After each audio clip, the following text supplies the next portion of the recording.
तो दोस्तों यहाँ पर आज की और बड़े धमाकेदार खबर जिसमें आप लोग यहाँ पर जानते हो कतर में यहाँ पर इजराइल कर दिया है हमला।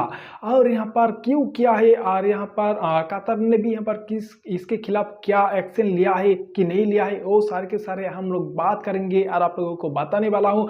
तो आप लोगों को वीडियो पे आप लोग बने रहिए तभी आप लोगों को सारे कुछ यहाँ पर पता चलेगा क्यों यहाँ पर क्या कुछ हुआ है, किस मिसाइल की तरफ से यहाँ पर अटैक किया गया था और क्या क्या हुआ था। वो सारे के सारे आप लोगों को चीज यहाँ पर पता लग जाएगी। आप लोगों को वीडियो को एंड तक देखिए तभी आप लोगों को सारे कुछ यहाँ पर समझ में आ जाएगा। ओके, तो आप लोगों को करना क्या, अगर आप लोग यहाँ पर कहाँ से देख रही हो वो भी आप लोग यहाँ पर कमेंट कर दीजिए और आप लोगों को वीडियो को आप लोग लाइक कर दीजिए। चैनल पे नहीं आए तो चैनल को सब्सक्राइब करके बेल आइकन को भी ऑल कर दीजिए। तो चलिए वीडियो को शुरू करते हैं। सबसे पहले आप लोग यहाँ पर साइड पे आप लोग यहाँ पर देख सकते हो यहाँ पर क्या बोल रही है भाई। यहाँ पर सबसे पहले हम लोग यहाँ पर देखेंगे क्या बोल रही है। ओके, क्या हो रही थी यहाँ पर कतर में, क्या एक्शन लिया था। ओके, तो सबसे पहले आप लोग उस वीडियो को देख लीजिए। नमस्कार, मैं अशोक कुमार पांडे, स्वागत है आपका द क्रेडिबल न्यूज पर। हाजिर हूं इजराइल, फलस्तीन, लेबनान, ईरान, मिडिल ईस्ट और इसके बहाने सारी दुनिया की खबरें लेकर। कल संयुक्त राष्ट्र संघ में, यूनाइटेड नेशंस में यह साबित हो गया कि अमेरिका और इजराइल दुनिया में किस तरह अकेले पड़ चुके हैं। कतर पर हमले के बाद जो यूएनजीसी की मीटिंग हुई है, और यह मीटिंग कतर पे हमले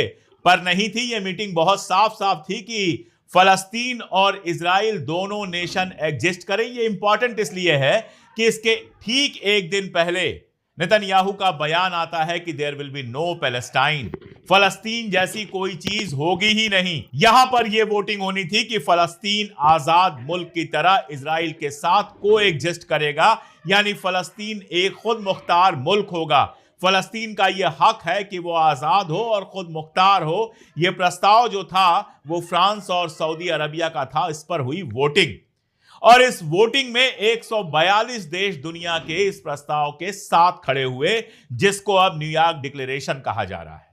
142 मुल्क। और मेरे लिए खुशी की बात है कि भारत सरकार भले देश के अंदर गजा पर बात करने पर कितना भी बवाल मचता हो, देश के अंदर कोई गजा के नाम पर जुलूस निकालना चाहे तो उसका तमाशा बनता हो, लेकिन यूनाइटेड नेशन में बैठकर भारत सरकार ने गजा के, फलस्तीन के पक्ष में वोट दिया, फेवर में वोट दिया।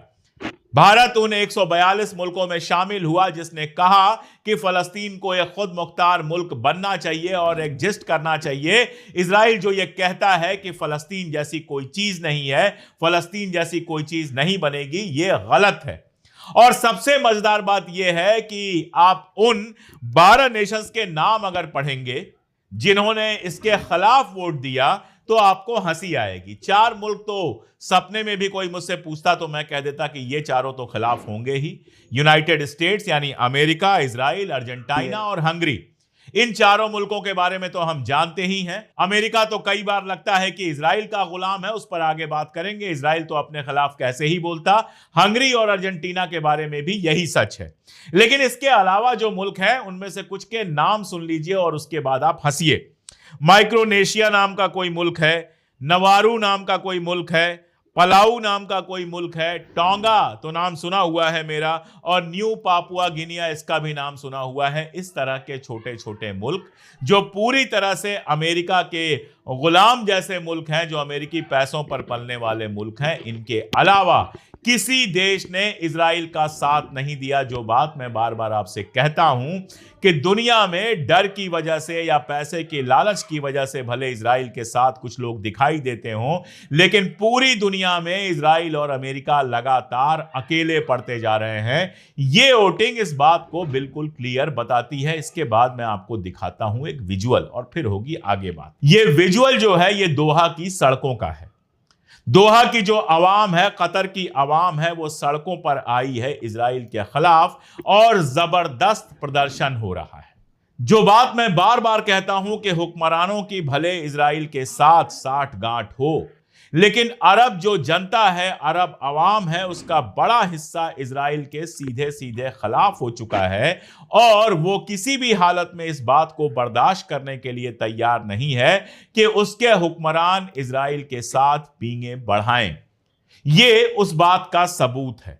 कतर के अंदर जनता सड़क पर है और जनता सड़क पर है इजराइल के खिलाफ, और इसी का असर है कि इजरायली हमले के बाद अरब वर्ल्ड का बड़ा हिस्सा, चाहे वो सऊदी अरबिया हो, चाहे वो यूएई हो, चाहे वो कतर हो, यहां तक कि जॉर्डन हो, ईरान की बात तो आप छोड़ ही दीजिए, चाहे वो टर्की क्यों ना हो, जो उस तरह से अरब वर्ल्ड का हिस्सा नहीं है लेकिन है भी, ये सब लगातार पूरी कड़ाई के साथ इजराइल की मजम्मत कर रहे हैं और इजराइल के खिलाफ कुछ ना कुछ करेंगे, ऐसा माहौल बना रहे हैं। करेंगे कि नहीं करेंगे मुझे नहीं पता।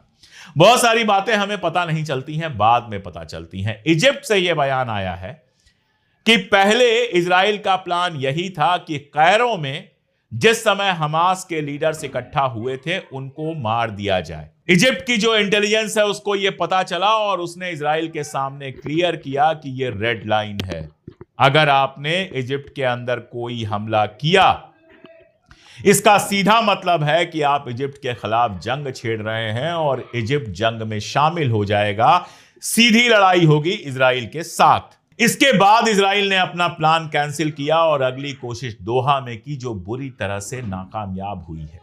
और इस नाकामयाब कोशिश के चलते ना केवल नेतन्याहू घर के अंदर गाली खा रहा है, इजराइल के अपने एक्सपर्ट्स उसको गालियां दे रहे हैं कि ऐसा बेवकूफी का काम उसने क्यों किया, बल्कि पूरे अरब वर्ल्ड और पूरी दुनिया में उसकी जबरदस्त मजम्मत हो रही है। यहां तक कि यूएन सिक्योरिटी काउंसिल में भी एक प्रस्ताव पास किया गया। अमेरिका की वजह से उसमें इजराइल का नाम तो नहीं आया, लेकिन कतर पर जो हमला हुआ उसकी जबरदस्त मजम्मत की गई, तो अपने आप इजराइल की मजम्मत हो जाती है। नाम आने ना आने से अब कोई फर्क पड़ने वाला नहीं है।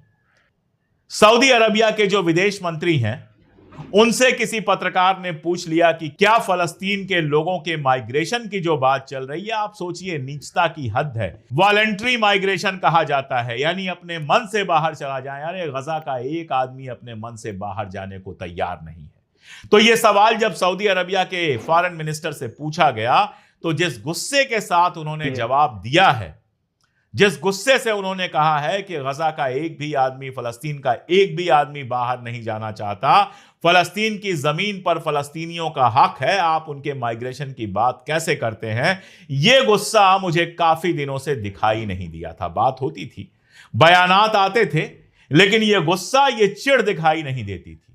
आज अरब वर्ल्ड इस बात को बहुत कायदे से समझ चुका है कि जिस कतर के अंदर आर्मी बेस सबसे बड़ा है अमेरिका का, उस कतर पर अगर यह हमला हो सकता है, यह हमला हुआ और अमेरिका के रडार्स उस समय स्विच ऑफ हो गए, जो एयर डिफेंस के सारे सिस्टम हैं वो स्विच ऑफ हो गए, किसी को पता ही नहीं चला। अगर यह हमला कतर पे हो सकता है तो किसी भी अरब मुल्क पे हो सकता है। कतर के प्रधानमंत्री भी बेहद गुस्से में दिखाई दे रहे हैं। संयुक्त राष्ट्र संघ के अंदर जब इजराइल के जो प्रतिनिधि हैं उसने हमला किया, तो कतर से ज्यादा गुस्से में तो इजिप्ट के रिप्रेजेंटेटिव ने जवाब दिया और उसके बाद दोनों ने जिस तरह से हाथ मिलाया, उससे बहुत साफ नजर आता है कि इजराइल के खिलाफ पूरा अरब जगत धीरे धीरे एक हो रहा है।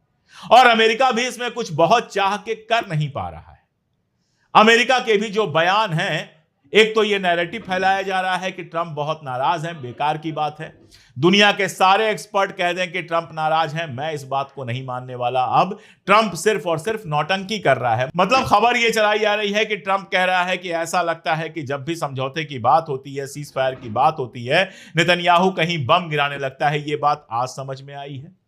साल भर से यह नाटक चल रहा है और यह बात तो जब पिछला बाइडेन था, उसके जमाने का जो रिप्रेजेंटेटिव था वो भी पब्लिक में आके कह चुका है कि हम जानते थे और हम इस बात को मानते थे कि जब भी सीज फायर की कोशिश हुई तो उसको बर्बाद करने का काम सिर्फ और सिर्फ नेतन्याहू ने कहा। और यह बात सारी दुनिया जानती है, ट्रंप को पता नहीं है।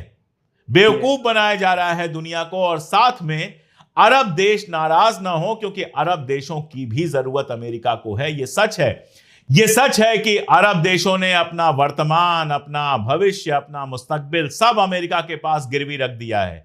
लेकिन दूसरा सच यह भी है कि अरब देशों के बिना अमेरिका का काम चलने वाला नहीं है। इजराइल एक ऐसा मुल्क है जिसके पास ना तो अपना कोई नेचुरल रिसोर्स है और ना ही कुछ ऐसा है जिससे वो अमेरिका की कोई मदद कर सके। इजराइल को तो लगातार अपने गरीबों का पैसा छीन छीन के ट्रंप पहुंचा रहा है, जिससे इजराइल शान से रह रहा है। और अब कंडीशन यह है कि गजा में जो ऑयल और गैस के रिजर्व हैं उनको बेचने की कोशिश कर रहा है। लेकिन बाकी जो मुल्क हैं, चाहे सऊदी अरबिया हो, चाहे कतर हो, चाहे बाकी सारे जो मुल्क हैं, जॉर्डन हो, इजिप्ट हो, इनसे तो अमेरिका को मदद मिलती है, सस्ता तेल मिलता है, सस्ता गैस मिलता है, लगातार पैसे मिलते हैं। अमेरिका के जो कर्ज चुकाए जा रहे हैं वो अरब के पैसे से चुकाए जा रहे हैं, तो वो इनको नाराज नहीं करना चाहता। इसीलिए इस समय उसने अपनी इमेज ऐसी बनाने की कोशिश की है, नैरेटिव ये चलाने की कोशिश की है कि मैं तो नेतन्याहू से नाराज हूं ना, तो बस एक काम करो, नेतन्याहू को जो हर महीने हर हफ्ते पैसे और हथियार भेज रहे हो वो बंद कर दो। और एक बार पैसे और हथियार आने बंद हो गए तब देखो कि इजराइल कैसे गिड़गिड़ा के जाता है उन्हीं अरब मुल्कों के पास। जीना मुश्किल हो जाएगा, अपना खुद का जो अस्तित्व है वो खतरे में पड़ जाएगा इजराइल के, अगर अमेरिका मदद करना बंद कर दे। और जब तक उसको हथियार और पैसे भेज रहे हो, ये नाटक मत करो कि तुम इजराइल से नाराज हो, तुम कतई नहीं नाराज हो। मैं पहले भी कह चुका हूं और बार बार कहूंगा, चाहे जो हो जाए, कि गजा के बच्चों का जो लहू है वो जितना नेतन्याहू के आस्तीन पर है उतना ही ट्रंप के आस्तीन पर है।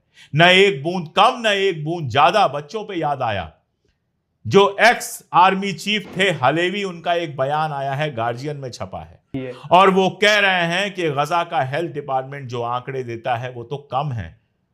हकीकत यह है कि 2 लाख से ज्यादा लोग गजा में मारे गए हैं।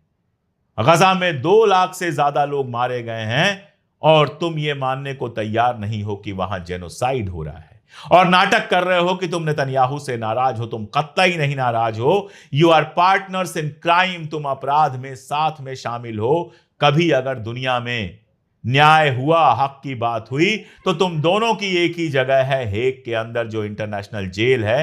तुम दोनों को उसी जेल में होना चाहिए। तुम दोनों सिर्फ और सिर्फ वही डिजर्व करते हो। तमाशा दुनिया में कैसे फैलाया जाता है, एक एग्जाम्पल देता हूं। एक चार्ली कर्क नाम का आदमी मारा गया। यंग लड़का था और कंजर्वेटिव था, राइटिस्ट था, मुसलमानों के खिलाफ, काले लोगों के खिलाफ, अश्वेतों के खिलाफ, हिंदुस्तानियों के खिलाफ, सबके खिलाफ बोलता रहता था। किसी जमाने में ट्रंप का बहुत करीबी था और ट्रंप को राष्ट्रपति बनवाने के लिए मागा जो चला था, मेक अमेरिका ग्रेट अगेन, उसमें उसका बहुत इंपॉर्टेंट रोल था। अभी 4 दिन पहले उसको गोली मार दी गई।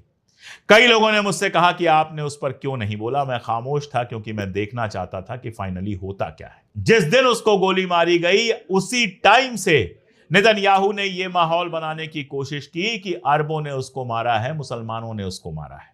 पूरा माहौल बना दिया गया कि मुसलमानों ने उसको मारा है, और इसमें यह सच दबाने की कोशिश की गई कि पिछले काफी टाइम से, पिछले महीने, 2 महीने, 3 महीने से कर्ज जो है वो लगातार इजराइल के खिलाफ हो रहा था। वो ईरान के साथ जो जंग हो रही थी उसके खिलाफ था।